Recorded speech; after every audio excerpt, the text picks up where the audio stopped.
Here are some tips on the warm-up set. They're pretty simple tips, but then again, tips should be simple, shouldn't they? So let's begin.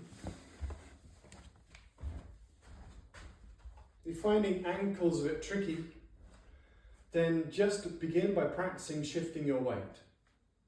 And most people shift their weight and they tend to keep their body facing forwards, but there's something really nice if you turn your waist into that supporting leg, because that automatically bends the weightless leg and allows you to sit a little bit more in the supporting leg. Remember, you're in the horseshoe, not the heel. So the first top tip when you are doing all of the movements for number 1, ankles, turn your waist toward the supporting legs. It then makes everything else so much easier.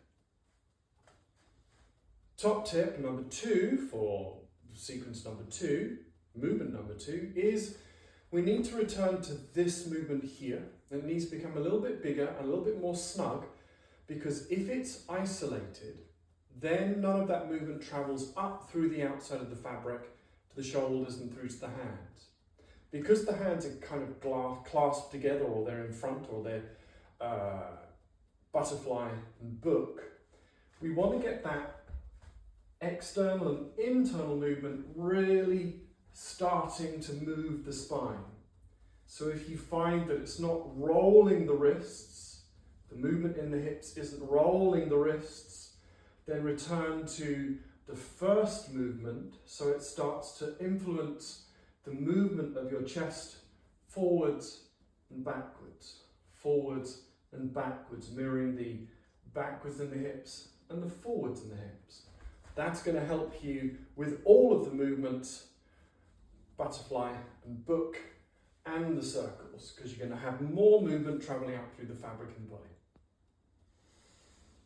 Number 3, the neck. The neck's a bit fragile, so what I would suggest is, being in the horseshoe, really hover the heel and then exhale and sneeze as though you are kind of gently throwing your head so it's caught by your feet. So sneeze, that's going to get you letting go of your head. It's also going to get you connecting a little bit more to the back line of the body, because that's what we're trying to connect through. Number 4, the shoulders.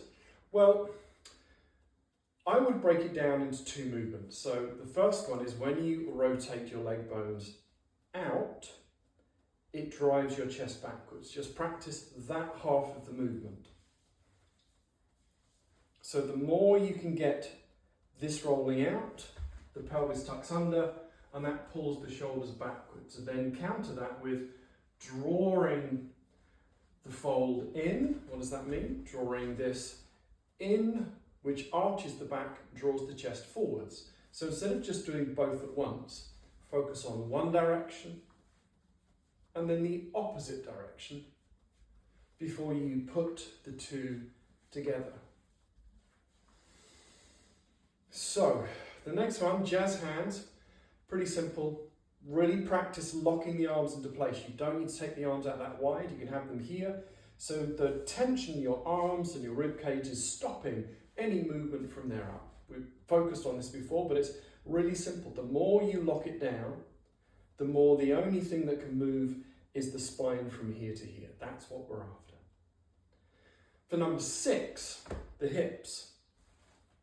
We are after popping the hip forwards. So practice, again, just like the first one, turning the waist to pull the leg forwards.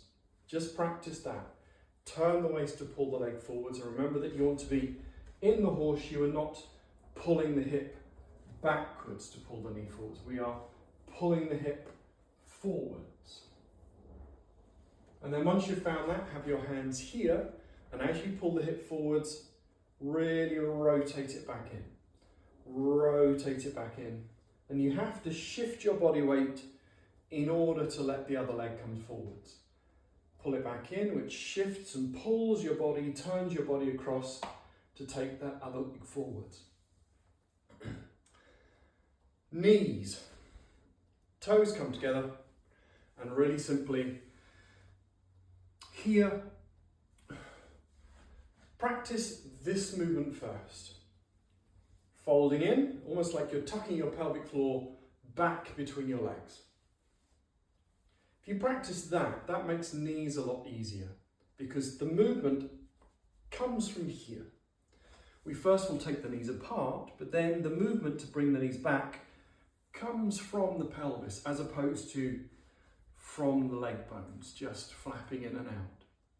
So once again with knees, draw this in. Fold the pelvis in and let this be the movement that pulls you back. Once you've got that, the key is in the lock, it's much easier to stay long and elongated through the rest of the knee movements. The final one, spine, keep it really snug. So you can narrow your stance and squeeze your legs together so your buttocks are active. So try that. Whereas the first one is kind of loosey-goosey, as it were. Don't know where that phrase came from, but it popped into my head. We're going to keep everything much more snug. So I know it's an artificial thing, keeping the fabric of the pelvis more snug, but it will encourage you to isolate the movement in the leg bones as opposed to the whole of the pelvis. So there you have it. There you have it. 8 simple tips for 8 movements. See you when we get to the next thing, which is, believe it or not, a bit of breath.